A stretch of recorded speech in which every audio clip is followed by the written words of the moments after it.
Texas Democrats must return to the Lone Star State today or face serious consequences after they fled to boycott the redistricting vote. But some Democrats say they won't budge. I will not return to Texas by tomorrow. This is much bigger than Texas. It's not an abdication of the job. Who's abdicated their job is Governor Abbott, who has put mid-decade redistricting ahead of the flood victims. We do not have a filibuster. We have the quorum break, and that's the tool that we're using. So it's totally legitimate. Texas Attorney General Ken Paxton joins us now. AG Paxton, will we see Texas Democrat lawmakers in handcuffs by the end of today?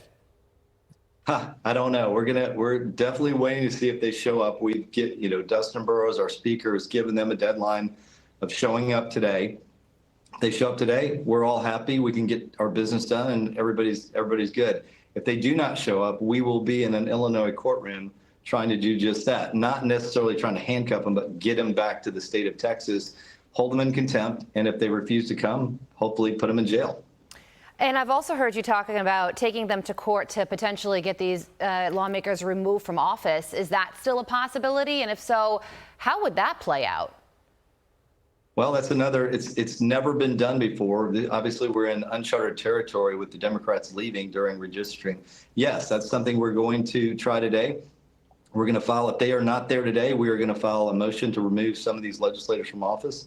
And over time, we'll keep adding more to it. But right now, we're just hoping they'll show up. If they don't, there's going to be a lot of action taken by my office today. What's the process of filling those seats if they are declared vacant? Is it something that's done instantaneously? Do we need elections, votes? It seems like that would be a much longer term process. Well, it could be. We don't even know how this process, it's never been done before. So we don't know exactly how this process is going to play out. We don't know what the Texas Supreme Court's going to do. We just know that Governor Abbott's filed his action, we filed ours, and we're just hoping for a good result so we can get this process started. And we're hoping just the fact that we're in that process of trying to remove them will encourage some of them, because look, we don't need that many of them to come back. Just a few come back, we get a little momentum, whether it's through this action in Illinois or through this action to remove them. If they come back, we'll stop the actions. Well, there have been 50 Democrats who have fled to other states who have ironically very much redistricted, and they're staying there right now. But are you saying that it's only a matter of time for Republicans to pass this legislation and redistrict? Yes, we will get this done. This happened when I was in the House in 2003. They did it in 2021. This is the third time that I know of in the last 25 years that the Democrats have left. And they only leave for redistricting. And it's odd, as you say, they go to states that have been very much redistricted in a way that's not very fair. I think Illinois has, 3 Republican House members versus 14 Democrats in a state that went maybe 47% for Trump. So, and that's not obviously the only state. Massachusetts, I don't think, has a single Republican. So it's very ironic that they're complaining about Texas, which is much fairer than these other states that are completely unfair. Let's say this does reach the point of jail and handcuffs and that kind of imagery. Are you concerned that the optics of the Democrats being arrested gives them a win in the court of public opinion? No, I think in Texas, I don't know what it's like in other states, but I do know Texas, people expect their representatives to go to work. Go fight it out. If you disagree, you disagree. That's the process. The process is not to avoid showing up and being part of the fight.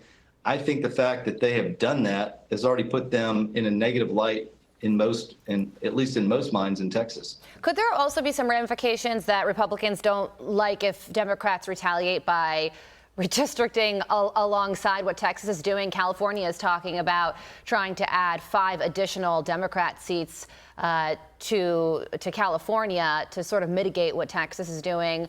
Other states like New York are also talking about this as well. How far does this go, and what's your reaction to that? Look, every state has a right to do what's correct under their laws. I don't have any opinion as to whether California or New York should do it. I do know that most Democratic states have already done it. I mean, how can Massachusetts have 0 Republicans and get away with it? And yet they have. So many of the Democratic states have already done that. I don't think very many Republican states have done it. And so we have good reason for doing it in Texas. We've grown more than any other state over the last 5 years. Our population centers have moved, and people are not adequately represented. So it does make sense for Texas to do it. California and New York may need to do it because they're losing representation. So, and they're losing people to states like Texas and Florida and Tennessee. Well, this gambit by the Democrats in Chicago is being bankrolled by Beto O'Rourke, of course. You have a probe into him to see if there's any illegality involved there. Keep us posted on that as well. Attorney General Ken Paxton, thank you for your time this morning. Today's a big day. We'll be watching. Yes, we will. Hey, thank you. It is a big day. I'm Steve Ducey. I'm Brian Kilmeade. And I'm Ainsley Earhart. And click here to subscribe to the Fox News YouTube page to catch our hottest interviews and most compelling analysis.